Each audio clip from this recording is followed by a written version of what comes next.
আল্লাহ জানেন যে এই উম্মতের এক সময় বেশিরভাগ মানুষই কোরআন পড়তে জানবে না, কিন্তু ভালোবাসা যখন আসে তো কোরআন খতমের সোয়াবের থেকে আমি এদেরকে বঞ্চিত করি তো করি কি করে? মনে হয় বুঝাইতে পারি না। কোরআন পড়তে পারে না, কিন্তু কোরআন খতম করলে যে একটা সোয়াব, বন্ধুর উম্মতকে এটার থেকে বঞ্চিত করি তো বঞ্চিত করি কি করে? অনেক সময় মানবতায় কিন্তু মানুষের বাজে, ঠিক না? আল্লাহর জন্য তো এই শব্দ ব্যবহার করা যায় না, কিন্তু আল্লাহ বন্ধুর উম্মতকে ভালোবাসেন, বন্ধুকে ভালোবাসেন। এই দিকে চাই আল্লাহ ভাবতেছেন যে এদেরকে কোরআন খতমের থেকে বঞ্চিত করি তো বঞ্চিত করি কি করে? কি করে বঞ্চিত করি? এই জন্য মনে হয় আল্লাহ সূরা ইখলাস দিছেন, আর এই ফজিলত ভরা দিছেন যে 3 বার পড়লেই এক কোরআন খতমের। কয়বার পড়লে? কিন্তু এইখানে তো একজনও নাই যে ডেলি এই নিয়তে সূরা ইখলাস 3 বার পড়ে যে আমি ডেলি আমার আমল নামায় এক খতম কোরআনের সওয়াব লেখাইতে চাই। কি এরকম অভ্যাস এখানে কারো আছে? না না, ডেলি পড়েন। 2-4 জন আছে, মাদ্রাসার ছেলেদের কথা বলতেছি না আমি, 2-4 জন আছে, বাকি তো কারো অভ্যাস নাই। উচিত তো ছিল যে আমি কোরআন পড়তে পারি না, ডেলি আমি কমসে কম 3 বার এই নিয়তে পড়ি যে এক খতম কোরআন সোয়াবের, এক খতম কোরআনের সোয়াব আমার আমল নামায় লেখা হোক। তাহলে বৎসরে কয় খতম হবে? 365 খতম, ঠিক না? এরকম যদি 30 বছর চলতে থাকে, কিয়ামতের দিন উঠা তো দেখবেন কোরআন খতমের সোয়াব দিয়া আপনার আমল নামায় পাহাড় হয়ে গেছে। কিন্তু কয়জন?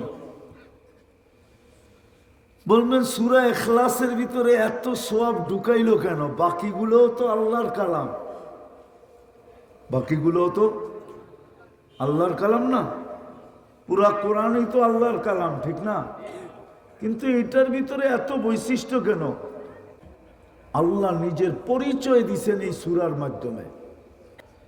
কুল হুয়াল্লাহু আহাদ দ্বারা আল্লাহ যে এক, আল্লাহ নিজের অস্তিত্বর প্রমাণ দিছেন। যে সূরা ইখলাস এত বৈশিষ্ট্যময় কেন? একবার পড়লে 10 পারার সওয়াব কেন? এটা এই জন্যই যে সূরা ইখলাসের ভিতরে যে বৈশিষ্ট্য আছে, জিনিসগুলো আছে, এটা বহুত বড় বড় সূরার ভিতরেও নাই। এই ছোট একটা সূরায় যতটুকু আছে। প্রথম তো আল্লাহ নিজের অজুদের পরিচয় দিছেন কুল হুয়াল্লাহু আহাদ দ্বারা, অস্তিত্বের পরিচয় দিছেন।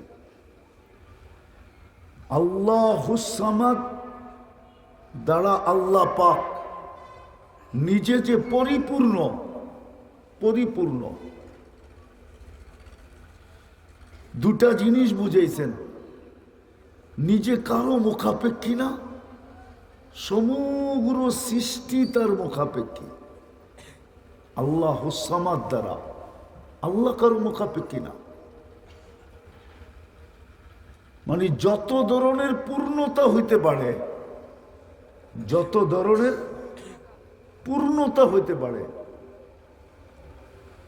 এই দিকে আল্লাহ ইঙ্গিত দিছেন যে আল্লাহর ভিতরে পরিপূর্ণ পূর্ণতা। কোন বিষয় আল্লাহ কারো মুখাপেক্ষী না। সমগ্র সৃষ্টি সর্বক্ষেত্রে। কোরআন আরেক দিকে যে ইঙ্গিত দিছেন আনতুমুল ফুকারা, আমরা সর্ব বিষয়ে আল্লাহর মুখাপেক্ষী। বললাম না সূরা ইখলাসের তাফসীর করলে পুরা 10 পারার তফসির পুরা হইলে তারপরে সূরা ইখলাসের তফসির পুরা হবে। কত কি? কোরআনের 3 ভাগের 1 ভাগের তফসির যখন পুরা হবে তখন সূরা ইখলাসের তফসির পুরা হবে। কারণ এটা একবার পড়লে সুলুসুল কোরআন।